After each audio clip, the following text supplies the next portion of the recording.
Deus tem planos para cumprir em nossas vidas. Essa é a mensagem de toda a Bíblia e é isso mesmo que estamos estudando aqui no Encontro com a Palavra, escrito pelo pastor Dick Woodward e narrado pelo pastor Edson Bruno. Fique atento a mais um programa que o Ministério Cooperativo Internacional leva a você. Com você agora, pastor Edson Bruno.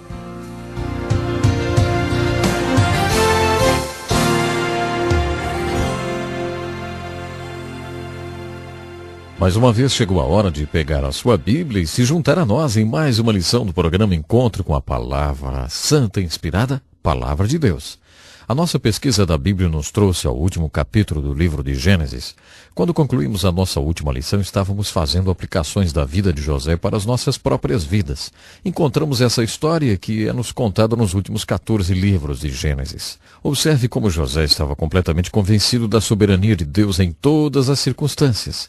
No versículo 5 do capítulo 45 de Gênesis, José coloca dessa maneira: Mas agora não vos entristeçais, nem vos irriteis contra vós mesmos, por me haverdes vendido para cá, porque para a conservação da vida Deus me enviou adiante de vós.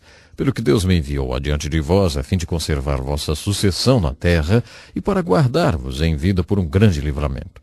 Assim não fostes vós que me enviastes para cá, senão Deus, que me tem posto por pai de Faraó, e por senhor de toda a sua casa, e como governador em toda a terra do Egito. Sabe, é muito interessante o que nós podemos observar. Veja que não há erros no que José pensa. Ele compreendia que Deus é soberano em todas as circunstâncias, porque ele dizia aos seus irmãos: Não é que vocês me enviaram para o Egito, mesmo que vocês pensem assim, mas foi Deus que me enviou para cá. O livro de Gênesis acaba com esse povo especial na terra do Egito. Com isso, nos traz ao segundo livro da Bíblia, o livro de Êxodo. Então agora estamos prontos para estudar o livro de Êxodo. Aquilo que vimos sobre as circunstâncias da vida de José nos dá uma perspectiva histórica do livro de Êxodo. No livro de Gênesis, um povo muito especial nasce, é nomeado e é salvo de serem extintos pela fome. Você se lembra que dissemos na nossa introdução que toda a Bíblia era sobre esse povo? Os primeiros 11 capítulos da Bíblia nos falam da história do universo, da terra e de muitas coisas. Mas quando você chega ao fim do capítulo 11 do livro de Gênesis e inicia o capítulo 12, você ouve falar desse homem especial chamado Abraão. E é muito interessante ver e dizer que os outros 1178 capítulos da Bíblia são todos a respeito de Abraão e seus descendentes, em especial um dos seus descendentes, pelo qual todas as nações foram abençoadas. Você sabe quem? Jesus Cristo. O que estamos dizendo é que a Bíblia toda é sobre Israel. Mas por que Israel é tão importante? É porque quando Deus decidiu vir ao mundo, ele não veio como um negro, branco, vermelho ou amarelo. Deus criou um povo especial para o propósito de sua vinda à terra. E esse povo especial foi o povo hebreu. Se alguém tem o direito de ter orgulho de suas origens, esse alguém são os judeus. O povo judeu foi criado para o propósito de Deus. Deus iria se tornar um homem e ele queria criar um povo que pudesse fornecer a ele um contexto histórico, para que ele se tornasse um homem e viesse ao mundo. Isso faz do povo judeu um povo muito especial. Quando estudamos a Bíblia, especialmente o Velho Testamento, queremos considerar o desenvolvimento desse povo muito especial. No livro de Gênesis, lemos que esse povo veio através de Abraão. Abraão foi o pai desse povo. Jacó foi quem os nomeou Israel, e José foi quem os salvou da fome. José é a figura do Salvador, quando ele salva aquele povo da fome e perigo da extinção. É dessa maneira que o livro de Gênesis termina. José dizendo: Diga para o meu pai, vem habitar no Egito, em Gósen, perto de mim. Nesse ponto, aquela nação era constituída de apenas 12 famílias. Isso é interessante demais. Eram apenas 12 irmãos e suas famílias quando Gênesis termina. E aquelas 12 famílias estavam no Egito. Entre o livro de Gênesis e o livro de Êxodo, 400 anos se passaram. Isso é muito tempo. Para se ter uma ideia, isso realmente são muitos anos. Pense nisso, 400 anos. Em Êxodo capítulo 1, podemos ler que essas 12 famílias se tornaram uma grande multidão. A palavra multidão aparece muitas vezes no primeiro capítulo de Êxodo. Eles se multiplicaram tão rápido que se tornaram uma ameaça para Faraó. Com isso, o faraó resolveu escravizá-los. Então, quando o livro de Êxodo é aberto depois de 400 anos após o fechamento do livro de Gênesis, aquelas pessoas que estavam se tornando uma nação eram apenas uma multidão de escravos. Eles ainda não são uma nação. Deus irá moldá-los em uma nação. Há muita coisa que Deus quer fazer antes deles se tornarem uma nação. Gostaria de fazer uma visão geral sobre o desenvolvimento desse povo especial, já que ele é foco desses dois livros. O começo desse povo é a fonte deles. E a fonte era Deus. Deus estava criando esse povo especial para completar os seus propósitos, que poderiam ser muitos. O seu propósito primário era que, através desse povo, ele pudesse vir a esse mundo na forma do Messias, o Salvador do mundo. Aquele povo também era especial, porque aquele povo veio ao mundo através de Adão. Lá é onde Gênesis começa. Ainda no livro de Gênesis vemos essa nação bem mais desenvolvida pelos patriarcas. Tanto no Antigo como no Novo Testamento você ouvirá essa passagem repetidamente. Eu sou o Deus de Abraão, Isaque e Jacó, porque foi assim que iniciou essa nação. Deus nunca quis que eles esquecessem das suas origens, com os 3 patriarcas, Abraão, Isaque e Jacó. Quando o livro de Gênesis terminou, haviam 12 famílias ou tribos, e essas 12 tribos estavam no Egito. Quando o livro de Êxodo é aberto, esse grupo de pessoas que ainda não constituíam uma nação multiplicaram-se de 12 tribos para uma grande multidão. Mas essa multidão ainda não era uma nação. Uma multidão de escravos não pode ser chamada de uma nação. Se Deus queria transformá-los em uma nação, a primeira coisa que eles precisavam era um líder. O livro de Êxodo, ele falará do maior líder de toda a história do povo de Deus. Moisés será comissionado. Será chamado para ser o grande líder desse povo. Esse agrupamento ou essa multidão de escravos terá um líder, e você sabe o nome? Moisés. Como líder daquela grande multidão, um dos maiores problemas que Moisés enfrentaria era que não havia leis ou regras para essa multidão. Não havia estrutura para que ele pudesse liderar. E por causa disso, por 3 vezes ele foi ao Monte Sinai e passava 4 dias de jejum e oração com Deus.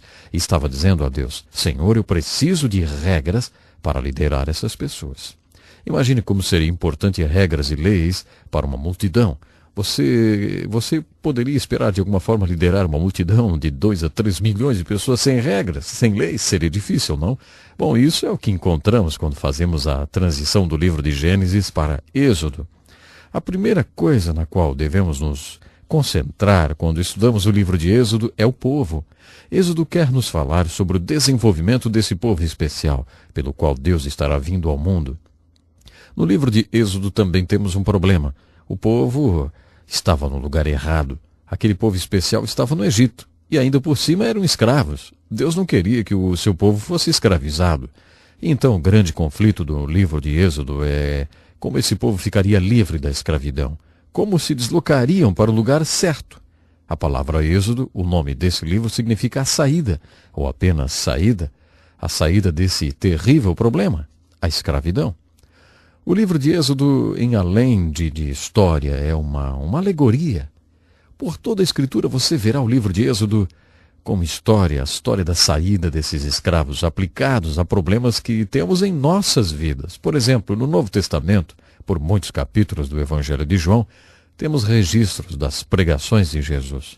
Quando chegamos no versículo 30 do capítulo 8, João escreve: Quando ele falou essas palavras, muita gente acreditou nele. E Jesus virou para aquelas pessoas que acabaram de expressar fé nele e disse: Agora, se vocês continuarem na minha palavra, vocês conhecerão a verdade e serão meus discípulos. E quando vocês conhecerem a verdade vos libertará. Alguns deles responderam dizendo: Mas o que o Senhor quer dizer com liberdade? Nós não somos escravos. E Jesus disse: Ah, sim, vocês são escravos. Qualquer um que peca continuamente é um escravo. Quem peca continuamente não está fazendo porque quer fazer, mas está fazendo o que tem de fazer, e ele não é livre. Ele é escravo do pecado. Sabemos que Jesus estava dizendo que ele era a verdade, que eles iriam encontrar liberdade só quando tivessem realmente fé nele. Jesus disse: Quando eu vos libertar, então vocês verdadeiramente serão livres. A declaração de liberdade que podemos experimentar em nossas vidas da escravidão do pecado está representado nessa alegoria do livro de Êxodo. O problema histórico era a escravidão, e Êxodo nos mostra como Deus resolveu aquele problema sério. Qual era a saída do Egito? Qual era a saída da escravidão? Deus era a saída. Deus era a resposta para o problema. A aplicação espiritual é a seguinte: qual é a saída do seu e do meu pecado? No livro de Êxodo encontraremos o princípio da nossa libertação, o princípio da salvação pelo qual o povo de Deus foi liberto do Egito. Aqueles mesmos princípios de libertação vão mostrar a nós como nós podemos encontrar a libertação da tirania e escravidão do pecado e como podemos saber a verdade que pode nos livrar do pecado. Da próxima vez continuaremos o nosso estudo sobre o livro de Êxodo. Comece agora a lê-lo. Pergunte a você mesmo essas perguntinhas. O que isso quer dizer? O que isso tem a ver comigo? E como eu posso aplicar essas verdades na minha própria vida? Você já foi liberto da escravidão do pecado? Deus preparou um êxodo para você. Se você quiser mais informações, por favor, nos escreva. É realmente muito importante que você saiba que o programa Encontro com a Palavra existe, porque nós queremos abençoar a sua vida. Nós estamos cumprindo uma tarefa muito especial que o Senhor Deus colocou em nosso coração. E nós acreditamos que diariamente você pode ser altamente abençoado por Deus, acompanhando os nossos programas, pensando em cada mensagem, em cada lição que temos trazido aqui. Sabe, são muitos os testemunhos, são muitas as pessoas que têm marcado um verdadeiro encontro com Deus através do encontro com a palavra. Então, para nós é um motivo de alegria muito grande sabermos onde você está, como é que você nos ouve, enfim. Então, fique atento aí, nos próximos dias você estará sabendo do nosso endereço e escreva para nós. Queremos realmente saber onde você está. E o principal, acreditamos que você pode ser uma grande bênção para Deus. Não importando, talvez, a sua vida tenha sido marcada por momentos difíceis, quem sabe por tragédias pessoais. Talvez você teve uma vida pecaminosa, ou tem ainda, e acha que não existe mais solução para você. Saiba, nós acreditamos que existe solução, sim. Nós acreditamos no Senhor. Nós acreditamos no poder de Jesus. E acreditamos que Ele pode transformar de verdade. Se você continuar nos acompanhando, vai poder observar bem de perto quantos personagens na Bíblia Sagrada tiveram os seus problemas, tiveram seus desencontros com a vida, vamos dizer assim, mas puderam outra vez receber o perdão de Deus e foram alcançados pela grandiosa misericórdia do nosso Deus. É isso que Deus faz. A sua grandiosa misericórdia, a sua bondade, o seu amor tem prazer em nos encontrar. Que você possa realmente ser encontrado pela misericórdia e pelo amor do nosso grande e bondoso Pai. Até o nosso próximo programa. Um abraço a você. Que lição importantíssima. Obrigado, Pastor Edson Bruno. Prezado ouvinte, coloque em prática o que você ouviu aqui. Sem dúvida, sua vida será grandemente abençoada. Este é um estudo escrito pelo Dr. Dick Woodward, na voz do Pastor Edson Bruno. Escreva-nos e solicite o material. Nosso endereço é Encontro com a Palavra, Caixa Postal 2011, CEP 89201-970, Joinville, Santa Catarina. Até o nosso próximo Encontro com a Palavra.